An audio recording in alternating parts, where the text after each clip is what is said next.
The Yuht occupied our galaxy approximately 6 million years ago and appear to be by far the largest of the 7 precursor races that we have identified. The Yuht were very long in length, but quite flat. They were arthropod analogues, and they were equipped with a substantial exoskeleton. Essentially, they were giant centipedes.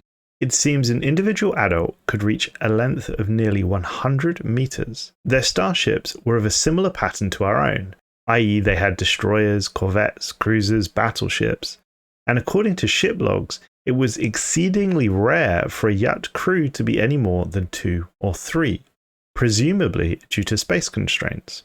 We have found evidence of worlds terraformed by the Yuht, seemingly specifically for breeding purposes. Initially, our scientists identified a Yuht colony that had been the subject of a horrendous orbital bombardment. However, upon further study, we identified logs that detailed the history of this planet. This planet served as a hatchery world, designated as such by their so-called Ministry of Breeding. According to the logs, this was standard doctrine for the Yuht. Worlds were sterilized of all potential predators and harmful elements before Yuht eggs were planted on the surface. The Yuht then seemingly left their young to it, letting them hatch and grow for several centuries before returning to collect them and integrate them into their own society. If their young are anything like our own, then sending them away to mature for a couple of hundred years would certainly be more peaceful. Furthermore, we believe the Yuht to have been extremely long-lived, an average lifespan being approximately 1,000 Earth cycles. As birth rate was low, each death was treated significantly, with much emphasis placed on burial ceremonies. We also think that the Yuht believed in an afterlife of sorts. Our science teams have found burial sites looted, suggesting valuables were buried with the deceased, and indeed we have found non-valuables left behind by looters. Our archaeologists found a large doll resembling an adult Yuht. We speculate that it may have served as a good luck charm or memento of sorts to carry into the afterlife. Other aspects of the Yuht are interesting and seemingly quite different to our own. They established vast listening arrays across their empire, sentries set up to scan for any sign of intelligent alien life. Oddly, they didn't identify any. The Yuht, it seems, spent literally 1 million years alone in this vast universe. Now this raises some important questions. We know that intelligent alien life existed before the Yuht, i.e. the Voltum, and we know that the Voltum interacted with other intelligent life. Our own galaxy is currently teeming with intelligent life, all of whom, at various technological states, indicating vastly different points of sentience across the timeline. In any case, why the Yuht were alone for so long is very odd and quite disturbing. The question of what happened to the rest of the galaxy will need to be addressed, and I intend to commission a research project to look into this. The Yuht did find references relating to older empires than themselves, but perhaps as they were alone, debunked all these artifacts as fraudulent. Wrongly, it must be stated. We have identified some of these artifacts and linked them to previous precursor civilizations. It is unclear whether the Yuht leaders did not want their citizens to be aware that, at least at some point, there was other alien life, even if their own galaxy was now devoid, or if the Yuht was simply ignorant. It may be that the Yuht hierarchy learnt why they were alone, and either through some form of protection or manipulation chose to suppress the information. Unlike the vast amount of sentient life we've researched, the Yuht seemed quite content to live in isolation.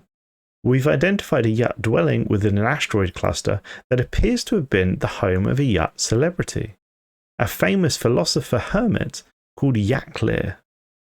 According to data slates found within her dwelling, she was apparently a figure of some renown in their culture, although it isn't entirely clear in what capacity. Sadly, it seems she perished alone while waiting for a scheduled supply shuttle that never arrived.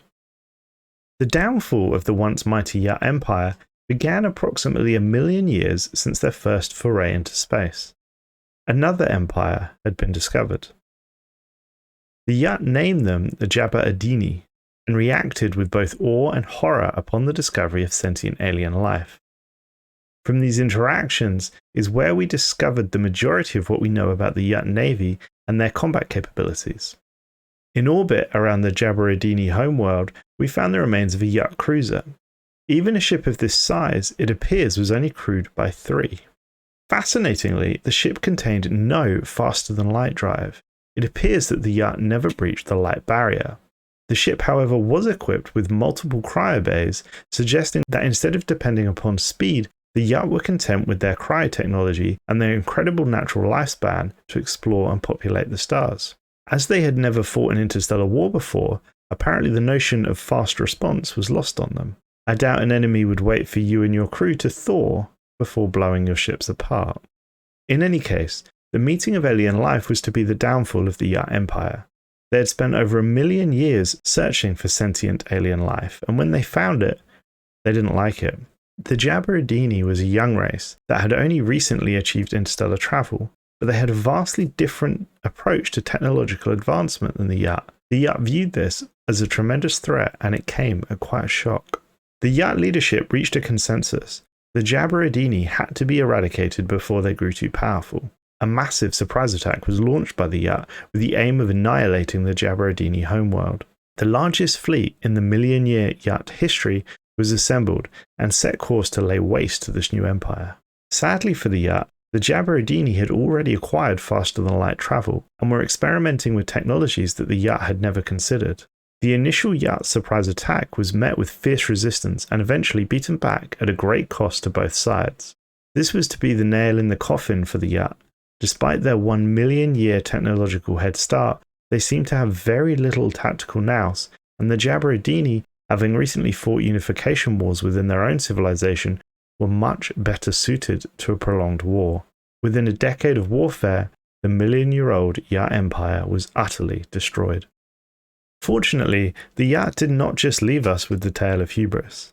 We have been able to modify their cryotech and retrofit it into our own ships, giving our colony ships extra capacity and decreasing the upkeep of the crew during extra long voyages. We hope this may be useful with our expedition of the L cluster due to start, but time will tell. Thanks for watching. If you want to learn about the Irasians, then please click the video on screen now.